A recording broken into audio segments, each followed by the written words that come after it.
Welcome to the Weekly Digest, where we highlight the works of ministers of government as they push the administration's development agenda.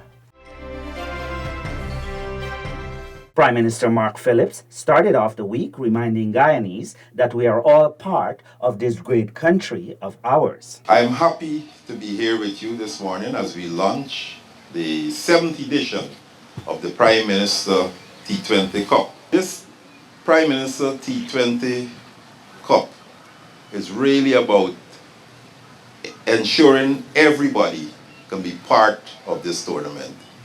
Age is not a barrier because we have different categories, right? We got the over 50, over 40, we got the open or all ages, right? So everybody can play. Meanwhile, Senior Minister in the Office of the President with responsibility for finance, Dr. Ashley Singh, encouraged Guyanese entrepreneurs to take advantage of the huge business opportunities as Guyana continues on its rapid development path. We live today in a period when entrepreneurial opportunities abound at a scale with a frequency and rapidity that has hitherto never been seen.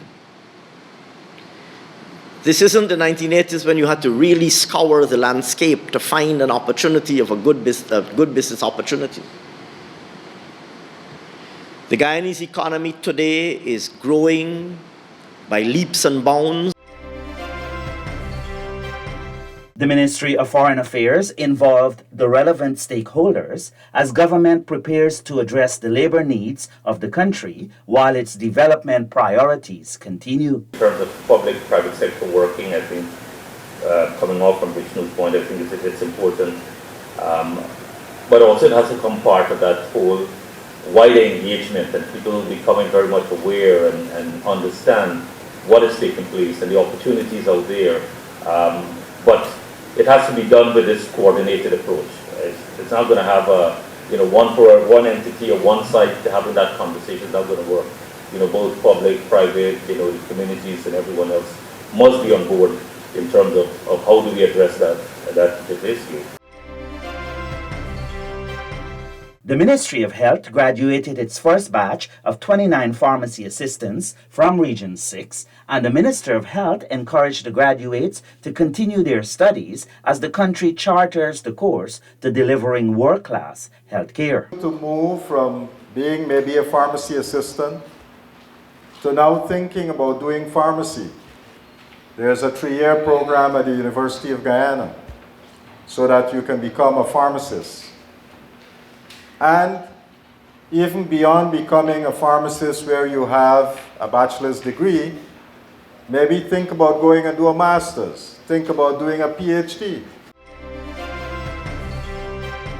Minister of Amerindian Affairs Pauline Sukai journeyed to Masikanari Region 9 to offer condolences and comfort to grieving families following a tragic accident that claimed the lives of 3 children in the Essequibo River. For us as a government, we want you to know that our government is with you.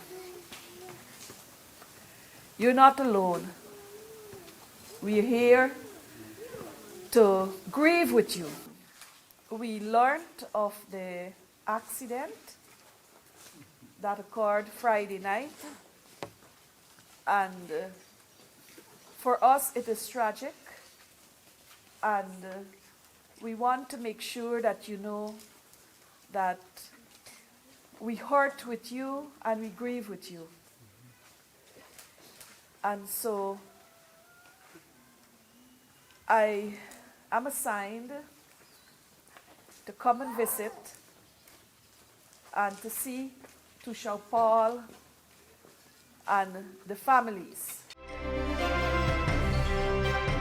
The Ministry of Home Affairs introduced cashless payment options in collaboration with Mobile Money Guyana Incorporated, MMG, for the Guyana Prison Service and the Guyana Fire Service to improve the efficiencies of service deliveries by the agencies. It's important because we know the frustrations people have had with making payments.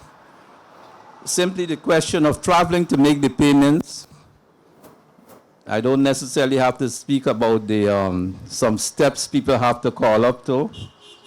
We don't have to talk to the question of whether people are actually there to do the paperwork and to sign off issues in relation to those payments.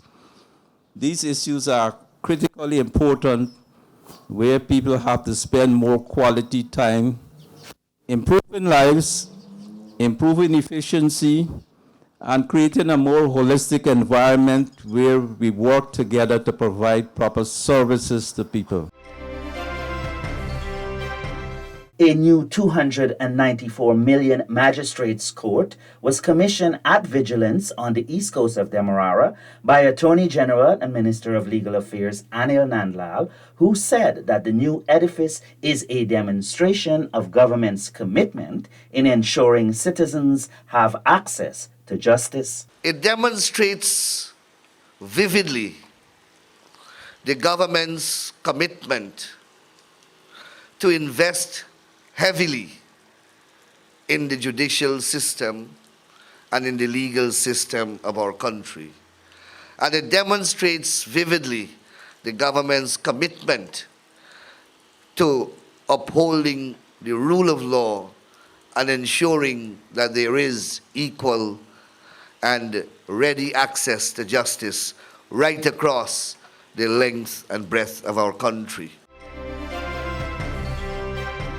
Minister of Housing and Water, Colin Crowell, led a site visit to Great Diamond and neighboring villages where land preparation works is underway in blocks 1, 7, 11, and 13, despite some delays. Work is progressing, and around 5,000 Guyanese will have access to more than 17 acres of newly created housing development. So it's massive work that is taking place. Right now, you don't get to see this because you don't drive in the back here. So I don't think persons realize or appreciate what is happening. When you fly over, all you're seeing is bush. But eventually, from 2 years from now, you'll all see buildings start going up on these areas.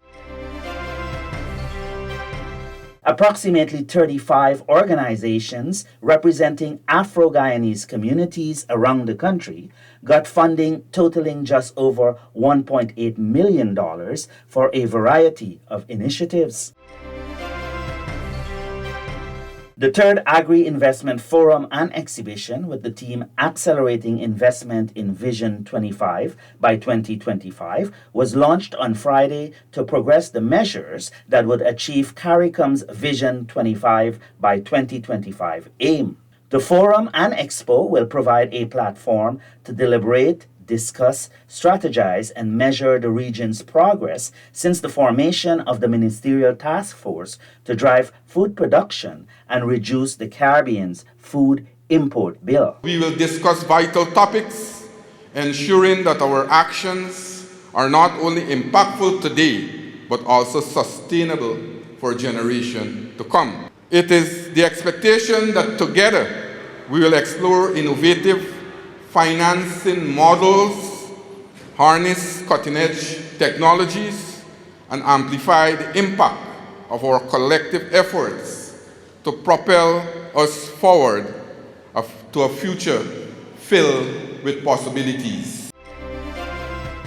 We had agreed to Semextra doing their duty-free shop at the Chedijagan International Airport. And from all indications, both what is observed and the responses that we have gotten from customers, it enhanced and added value to what we did at Chedijagan International Airport. And it was based upon that quality of service, the ambience, the line of products, customer satisfaction, that I had no hesitation in agreeing for them to engage here at Molson Creek. This brings us to the end of this edition of Weekly Digest. For these and other government-related information, do log on to our website, dpi.gov.gy, and our social media platforms as well. Goodbye.